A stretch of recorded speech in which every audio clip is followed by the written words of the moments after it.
All right, everybody, that right there is another song by Ramon Goose, and the singer on there is an African blues singer and an amazing voice. Can't understand a word the dude says, though. I have no idea, but he's a great singer, has great vocals. And you know who's also great at what he does, Alan? No, why don't you tell me? Our guest right now, Mr. Terry Wickham, who's joining us live on Skywatchers Radio right here on the Dark Matter Digital Network and PSN Radio. Terry, this is the first time you've been on this show, even though you and I have known each other for a few years now, and you've been on my other show plenty of times. But welcome to this show, man. It's such a pleasure to have you on here. Oh, thank you. I'm glad to be here. Now, the audience... Yes, we are. The audience on this network, Dark Matter, does not know you as well as the audience on PSN might know you. So give us a little bit of a brief rundown on your background in filmmaking and stuff and what you've been working on. And then we'll jump right into The Devil's Five, which I know we want to promote. So tell us a little bit about Terry Wickham, the filmmaker. Okay, cool. Yeah, I'm been a filmmaker now almost 30 years. I saw Halloween in 1978, and it really just had an impact on me. And I wanted to be able to do what John Carpenter did to me as a audience member. So since that time, I just started, learning about filmmaking. Started out in high school in the TV production course. Took that into making some music videos, which I call amateur music videos, by taking like a song, whether it would be Pantera, Madonna, or Metallica, and I would tell a story to that. And I did about 30 of those in West Germany and Louisiana and Oklahoma, and when I was in the military. And then that's a big difference between Germany and West Virginia. That's quite a difference. Yeah, that's a little bit of a commute. I'm just saying. Exactly. And then, progressed to professional music videos for artists like Michael Knight, Voodoo Storm, Postponing the Inevitable. Then I started doing, at the same time, I started doing short films. I did a short film called Madam Red. Then I did one called Double Fantasy. Then I actually made a feature film when I was 24. I got to ask, what was Double Fantasy rated? Double Fantasy would be rated, believe it or not, I think it would be like a PG-13. Not that kind of fantasy, Alan. Yeah, it was a story about these three girls that go to this old scary house and they tell their fantasies. One is kind of sexual, one is funny. Yeah, most of those kind of fantasies do start like that, though, Terry. I'm sorry, my mind went to the gutter. So from the start of the story, though, Alan, you were right to go to the gutter. I mean, that's what it sounded like. Go ahead, Terry. Yeah, and then The Last Girls is more like a Beauty and the Beast love story, and that's kind of the main focus on that particular movie. Then I did a feature film that was my first feature film. I made it when I was 24. It took a year to shoot it. We shot 45 days over a year. New Jersey, Manhattan, Long Island, all over the place. And it was not a horror film. It was a drama called Out of Touch. And we finished it. I basically distributed it into a couple of theaters that we showed it to, but it never really took off completely. But it's a 132-minute movie with about 40 actors. Okay. Wow, that's a big movie. Yeah. It's a big production, yeah. Yeah. And then then I did another short film called what was the next one after that? Oh, then I did a feature film that I directed 2 films out of the 3. It was a film called Evil Streets. It was actually released. We actually self-distributed. That actually went out all over the place. We're in Fangora magazine. We were at Chiller Convention in New Jersey. We sold it in all kinds of different horror film places. It starred Serena Lee, the busty kind of beauty from Florida, played the lead in this episode I directed called Stock. It's about this muscle-bound, obsessed fan that was after her. He was obsessed with her and, follows her around through these dances and such. And it was a lot of fun. And I actually recruited Serena through the old way of doing things. It was before the internet. Couch. Well, yes. Don't worry about the video camera. Just pretend. We have this really cool scene that it's like you used the casting couch, didn't you? I wish I could say that, but no. Actually, that was the days of snail mail. So I actually had to send her a letter because she's from Jacksonville, Florida. Took her like 5 months. They did have phones back then, but don't tell everybody. I didn't have her number. And then I send her a thing, and then 5 months later she responds. We end up it was actually for a different movie called Perishing Hearts, and I was looking for like this super busty blonde to play this role, and she fit that to a T. And then what happened was I got offered this other movie, Evil Streets, and I told her, I said, I'd like to be part of this little film called Evil Streets. I'll write a story. If you end up saying yes, I'll do it. I'll write a story about what you already know how to do, which is dance, and have this guy obsessed with you. And so she said yes, and we ended up doing the movie together.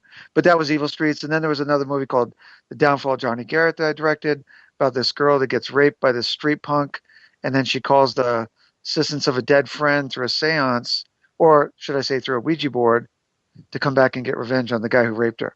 That was pretty crazy. That's actually a really cool plot line. Is it time for a remake on that one? That actually sounds like a really... Can I help you direct it? Yeah, that one actually sounds really, really good. I like that. Yeah. Yeah, that was all part of the same feature film, which was Evil Streets. And then, then from there I did a short film called Sarah. Then I did one called Washington Road that won an international film contest. Then I did one called Help Me, about this writer who's got this writer's block, and these people come to his house to give him ideas. And I wanted to kind of physicalize what a writer goes through. So they actually aren't real. They're in his imagination. But I kind of... all the people coming in are of part of his imagination. They're part of the imagination that gives them the ideas to write the story. So I was trying to give people a chance to see what it's like in a writer's head, kind of, where we get different ideas. Could be even the same idea, but different variations.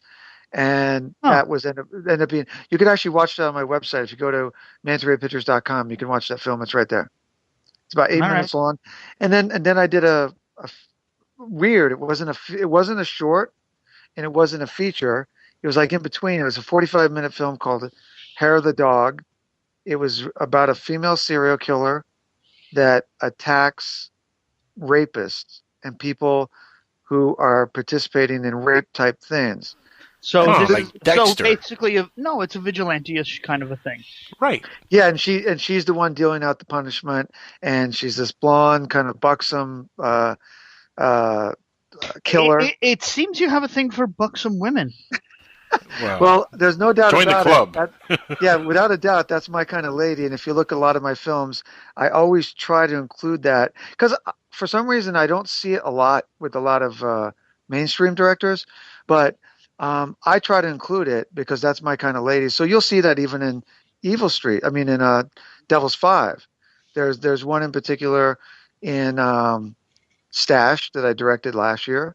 This really dark-haired, raven, wicked actress named Tina Saribian, and we actually at one point we needed to have a magazine that was kind of like I guess you could say sexual nature. So I didn't really want to have yes. I didn't want to have out and out sex. I wanted to have the boobs. So I contacted Score Magazine. They let me use one of their issues. And I said, you know what? If I'm going to go all the way, let me just show the biggest boobs. And it wasn't a close-up, and it wasn't far. But there's a girl named Bishine from Germany, and we had her debut cover. She's really small in the picture, but it's within the scene. It's kind of just off to the side, but we included that. And then in my new movie, Devil's Five, of course, Veronica Freeman, she's I guess you could say she's a heavy metal goddess, and she's got the voluptuous look, and she fits that to a T too. She's good, so she'll satisfy that part of my audience as well. Well, apparently she's satisfying someone there. Yep. Okay. It sounds all well and good. Have you done any SAG type movies, or I actually just directed my first SAG production in April of this year, just a few months back. I directed a teaser trailer for a TV pilot called Existence, and it's SAG, and we shot the trailer in April. It's actually being edited now, and then we're going to shoot the pilot. I'm going to direct the pilot in September, October. It's all SAG. Amazing cast. We got all kinds of great people. Now, whose idea is the series? That's the real question. Yeah, it was created by a guy named Emilio Rosa. He's a producer, writer, actor from Lindenhurst, Long Island. All right. He was connected. I'm assuming at this point you live in New York. Yeah, I do. I live in Long Island, Good And catch there, Alan. Yeah, I'm kind of lucky because there's a lot of stuff going on here, and you can meet. Obviously, the acting talent is just fantastic. So I feel pretty lucky. I'm able to work with these kind of people. So is anybody going to the licensing expo that's coming up this week in Vegas? Well, not anyone from these productions, but in the first weekend of July, Right. I just directed an infomercial for a martial arts product called the Super Punch and Kick Target. It's a new product that's got a patent pending. A friend of mine and his wife Kato and Tina Pergine, they created this with their partner, and they're taking it to the Martial Arts Festival in Las Vegas, and we're actually, as we speak, in post-production on it. Just got my music composer, this really talented guy from Portland, Oregon, named Andrew Miles, who's also known as Deeper Net. That's his band name. He's like an ambient techno electronic artist. So he's scoring it as we speak. It was shot and edited by Jason Pollock, who's my special visual effects artist on Devil's 5. And so we have an infomercial that's going to be debuting there in Vegas in about I guess about 2.5 weeks. Well, if it was a really cool product, you should definitely talk to me about that because, of course, Angel knows what I do as a full-time thing is help create, promote, and design pitches for products to be actually demonstrated at events across the country and world. That's what it is. Yeah, he doesn't make his money on the radio here. I definitely do not make. This is fun stuff for me. I definitely do not make money here. Unless, of course, folks, you do want to call in and donate money to us. We do like that. Make it to Angel Espino. Thank you very much. Hey. Don't worry, I'll share. Relax. I'm the one who had to deal with TSA, okay? I'll give you, yeah, that's true too, but I'll give you about 10%. Don't worry. 10%. 10%, yeah. All right, yeah. And by the way, I'm looking at this lady, Veronica Freeman. Yeah. And all I got to say is... Yeah, send me a link. Let's see what she looks like. Are my eyes going to hurt afterwards? Is she like popping out? She's a looker. No, she's a looker. She's a good-looking lady. And she's a real sweet. She's a real sweetie, and she's a pretty amazing heavy metal singer. I mean, she's not a screamer. It's not like a death metal or thrash metal. She's like, but I like screamers. Yes, you do, but never mind. Well, I'm sorry, but did my mind go to the gutter again? I'm sorry. Again. It's my fault. Yeah, my mind went to the gutter. Sorry, folks. If you do want to complain, what am I gonna do with you? If you do want to complain or just comment about my gutter mind, folks, you can call in, and Angel's going to give that phone number out again, which is 786-245-8127. If you guys want to call in and ask Terry here any questions, please do so. Open lines. Terry, tell us a little bit more about Devil's 5. When did you start production on this one? Well, actually, it was a project that came to me by my friend Thaddeus Bird about 2 years ago. And, yes, good guy. Yeah, he was the first guy to ask me to be part of the project, and told me he had this idea of doing a found footage feature instead of one guy coming up with the money for the whole thing, that there'd be 5 stories, kind of like Creepshow or Twilight Zone, where 5 guys would come up with 5 different movies, all revolving around the same subject of the devil, most of them, or if not all of them, to be shot in a found footage way. So I accepted it. Now, I got to interrupt and ask a question for you. Do you agree or disagree with Variety and some of the other industry papers that are saying that the found footage type of methodology is almost played out at this point? Oh, I think that it is, and I think that it always happens like that, whether it be hair metal of the 80s or whether it be slasher movies of the early. No, I'm 80s. saying found footage is. I think it is, and one of the ways we combated that. And by the way, just so I don't forget to say this, we've got 3 days left to raise the money to shoot Devil's 5. It's on Indiegogo.com. If you type in Devil's 5, that's DEVIL''S''FIV, not the number, but the word 5. And we've got 3 days. Saturday at 3 p.m. it ends, and we're taking all that money to make Devil's 5. None of it's going to anyone's salary. It's all going to the actual movie. It's going to the hard prices that we have to fly Veronica in, Ralph Sheppers from Primal Fear from Germany, insurance, food, makeup effects, visual effects. So that's all the stuff. So if there's anyone else that wants to help us out there, we've only got basically 3 days to do it. So that's the real reason I'm here tonight. But to answer your question, yeah, I think it is played out. And one of the reasons why I took approach on both the movies I directed that are part of Devil's Five, Stash, and what we call Devil's Five, which is the wraparound that encapsulates the entire film. I felt that at this point you kind of have to veer off the straight found footage. I think one thing's for sure, you can't do that shaky Blair Witch crap because nobody likes that anyway. Yeah, no kidding. So when I did Stash last year, we shot actually some of it in Steadicam, so we'd have the floating look. We shot with a $60,000 red camera, so it doesn't look like some crappy video camera that some kid has at a film school off the street. It's a really high quality image. We went for a really glossy look. Now, it's not a Hollywood movie. It still has a little roughness here and there, but we're going for something that looks really good. And the same thing with Devil's Five. Devil's Five, we're going for a really deliberate look.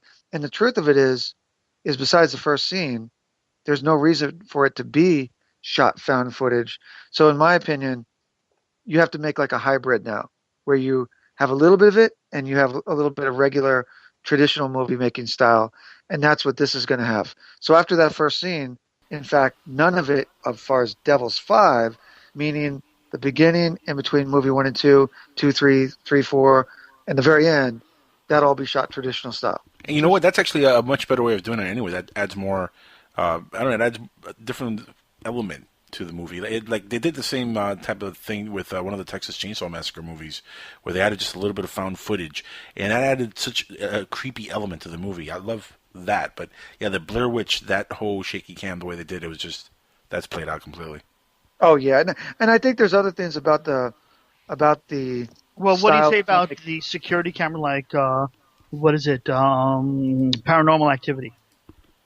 I loved it. I thought the first one and even the second one were really good. Obviously, the more they went, the further they got away from the first ideas. But I loved it. I thought it seemed like it was real. You know, we all know it's a movie, but it just gave it that kind of reality-based.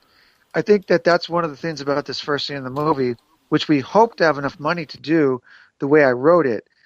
With the money we've collected so far, we actually are in very real possibility that we're going to have to change it, because I don't know if we're going to have enough money to what I wrote. I wrote a car chase at night with 2 cop cars and a black BMW. Guy gets out with a shotgun. There's a really explosive scene, violence-wise, and I don't know if we have the money to do it like that. So if we don't get enough money in the next 3 days, we might have to completely change it. Well, how much are you asking for on Indiegogo? How close are you to it? Well, originally we put $20,000. I think that was maybe a mistake, because I think it scares people. People think that, if I put $25 in or $50 in, it's not going to make a difference. Well, the truth of it will. I think we should have put 10. Right now we got about 2,100. If we could get close to about 5 or 6,000, I think we can do the movie the way I wrote it. I think if we get less than that, we're probably going to have to change it. And we might even come to the point where maybe we can't have Ralph in the movie. We may not be able to afford to fly him from Germany there and back. So if that happens, then we have to find someone locally. Now we lose that star quality, guy who has marketability over the world, and then we just still have Veronica. But I'd like to do it with both. We may not have the money for that. So we've got a plan A, a plan B, a plan C, and a plan D. We may have to make it, instead of being a roadway, police station, hospital, and a police station again, we may have to take one of those away. We may have to take 3 of those away. We might have to make it one location and completely change it. Eventually, you're gonna have to make a movie like Buried, who is just a guy in a box. Which we really don't want to do that, but the fact is, we really need support to do the movie the right way. So, if there's anyone out there that wants to give us a hand, you can see there's all kinds of cool perks on Indiegogo. There's stuff you can get back. You can be a producer on the film if you give enough.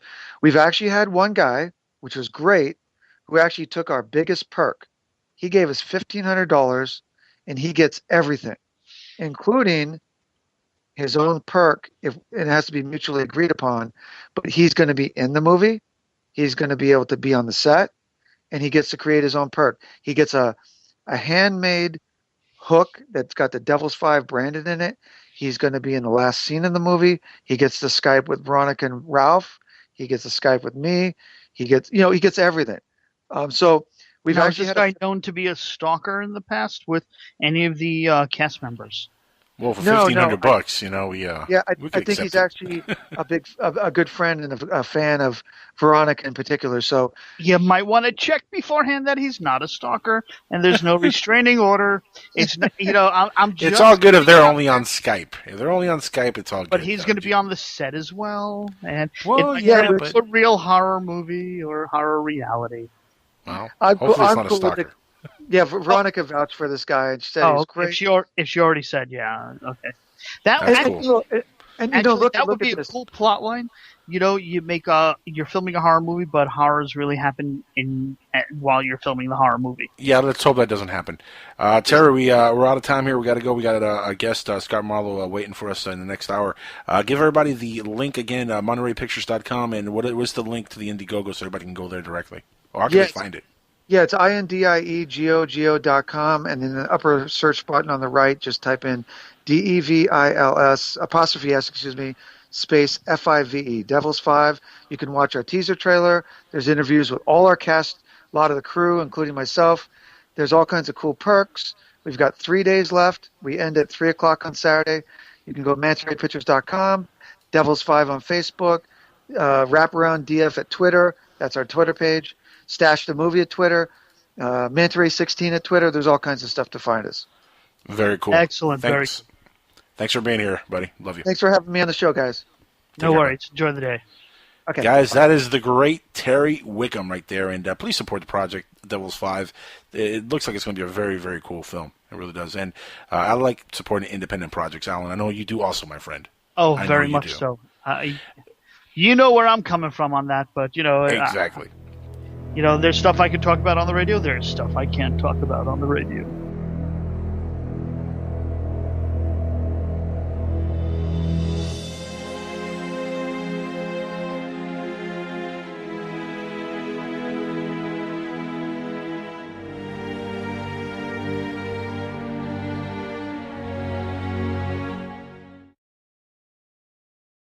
In West Virginia.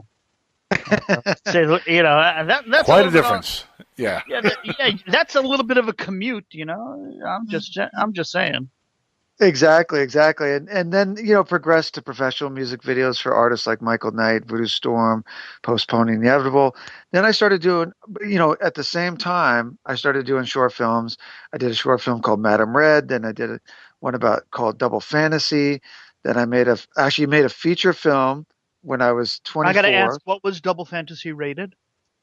Double Fantasy would be rated, believe it or not, I think it would be like a PG-13. Not that kind of fantasy, Alan. Yeah, it was a story about these three girls that go to this old scary house and they tell their fantasies. One is kind of sexual. One is funny. Yeah, most of those kind of fantasies do start like that, though, Terry. I'm sorry, my mind went to the gutter. So from the start of the story, though, Alan, you were right to go to the gutter. I mean, that's what it sounded like. Go ahead, Terry. Yeah, and then The Last Girls is more like a Beauty and the Beast love story, and that's kind of the main focus on that particular movie. Then I did a feature film that was my first feature film. I made it when I was 24. It took a year to shoot it. We shot 45 days over a year. New Jersey, Manhattan, Long Island, all over the place. And it was not a horror film. It was a drama called Out of Touch. And we finished it. Guest right now, Mr. Terry Wickham, who's joining us live on Skywatchers Radio right here on the Dark Matter Digital Network and PSN Radio. Terry, this is the first time you've been on this show, even though you and I have known each other for a few years now, and you've been on my other show plenty of times. But welcome to this show, man. It's such a pleasure to have you on here. Oh, thank you. I'm glad to be here. Now, the audience... Yes, we are. The audience on this network, Dark Matter, does not know you as well as the audience on PSN might know you. So give us a little bit of a brief rundown on your background in filmmaking and stuff and what you've been working on. And then we'll jump right into the Devils 5, which I know we want to promote. So tell us a little bit about Terry Wickham, the filmmaker. Okay, cool. Yeah, I'm been a filmmaker now almost 30 years. I saw Halloween in 1978, and it really just had an impact on me. And I wanted to be able to do what John Carpenter did to me as a audience member. So since that time, I just started, learning about filmmaking. Started out in high school in the TV production course.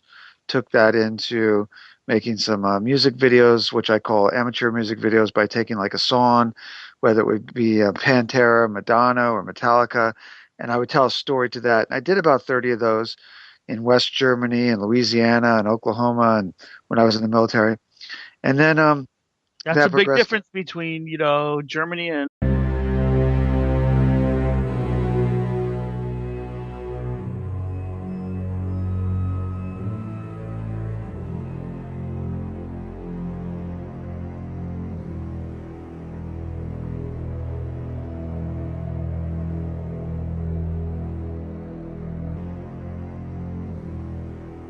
All right, everybody, that right there is another song by Ramon Goose, and the singer on there is an African blues singer and an amazing voice.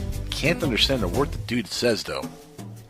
I have no idea, but he's a great singer, has great vocals. And you know who's also great at what he does, Alan?